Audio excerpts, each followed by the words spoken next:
You'd love to call that coincidence, but you can't call that coincidence because, as you said, and we provided for you, a coincidence is definitely not a coincidence because they don't exist when you predict something's going to happen. You know what I'm saying? So if I predict something's going to happen, exactly going to happen. I mean, multiple times, like, Don, we're about to give you an update on the news we gave you in November. Okay, well, I don't know who that was. And then I got that. That is clearly referencing my incident. There's no doubt about that. I made that very clear. I even made audio tapes telling people about this because I thought everyone had found out about it. About how someone made a joke there about how I'm the teller. What does that mean? They want me to be the teller, to tell everyone about this if you didn't hear. No replies I got. I was like, what the hell's going on here? I thought everyone knew about this.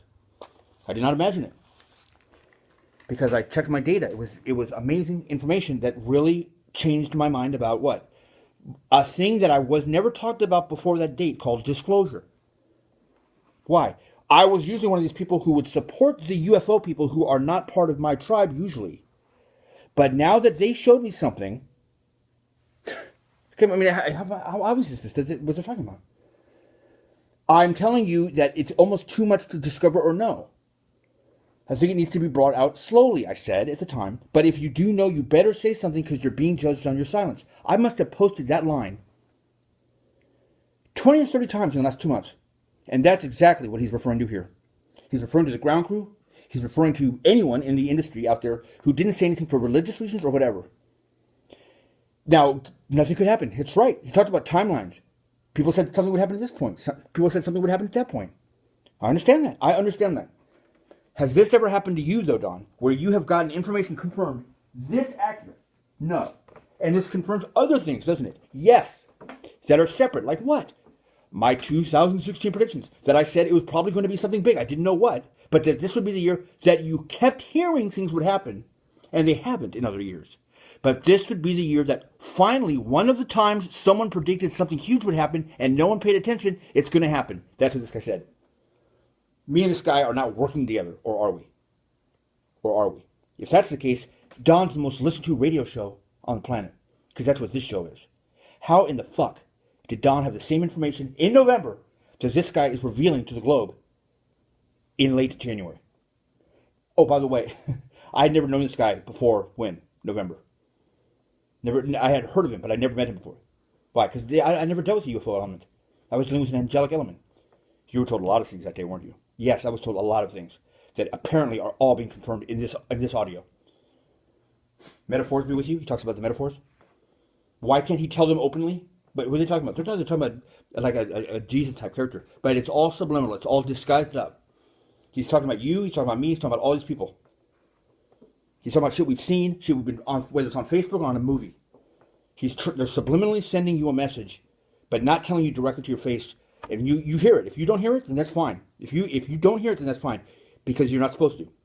But you're going to pick up things about what he said. And what do we say when we hear those things? You know, I don't know how to explain it, but there's something about what he said to me. Right. Yeah, that's how we talk. There's something about what we're saying to you. We don't even know what it is exactly. But we know when we start talking, when we start flowing, you're going to hear things that are going to wake you up. And then this one, I woke up. They were giving me a heads up. The coalition on the other side was letting me know. And that's how they basically noticed themselves. I didn't know for sure who they were. Well, now I know. Because he's confirming they were ETs. In the photograph, they were ETs. And then posting it without comment. Yep, posting things without comment. That's everything I've been doing, dude. It's everything I've been doing. Contact with each other. What we're hearing is that disclosure is inevitable. It is going to happen, and it's a horse race now as to who can disclose first. So we are seeing these guys on the International Space Station taking photographs of space with craft in the photograph and then posting it without comment. Yep. We're seeing Pepsi Cola come out with this very bizarre commercial where they talk about a known element of UFO lore, the Black Knight satellite, and say this is real. Boom. And they have this sort of come to Jesus moment on the planet where the ETs are going to save us. And I actually just got a text from Corey right now on Skype.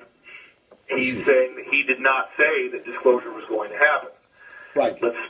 Let me clarify what did happen. Right. Boom. Corey had a meeting with people calling themselves a committee of 200, suggesting that 100 of them are no longer working in that cabal. And they had said that they did not want Corey and me to release information prior to November. Boom. My inference, based on that, was that they thought that something would happen in November Boom. that would make it irrelevant whether our information came out by then or not. Exactly. But nobody actually said, exactly what happened. David, the disclosure date is going to be in November. Right, but that's what happened. What we are hearing, though, and this is not now from Corey's insiders, it's from Pete's insiders, is, well, actually Corey's insiders corroborated some of this, that there is going to be more and more information coming out. Yep. There was just a sketch on the last Saturday Night Live about alien abduction. Very provocative sketch. It's getting closer and closer. And again, nobody's going to know how this is going to happen or when this is going to happen until it does. But I do believe that when it does, it is really, really going to change the game. And I want you, the Coast listener who's hearing this right now, to recognize that you are a rock star. You are an insider already. And there are going to be many people who will depend on you for information. All of a sudden, all of your friends and family who've laughed at you, who've turned their backs on you, who've said that you were full of it, are going to be coming to you looking for answers and looking for a sense of calm and peace. And you will have a great responsibility to be able to shepherd them into an understanding of how these events that we're now seeing are actually the fulfillment of biblical prophecy and other religious prophecy, and that there is going to be a positive outcome, because there will probably be some degree of panic. I was going to say that there will be panic. There's no doubt. It's unavoidable. There's people whose whole entire God concept is going to be uprooted.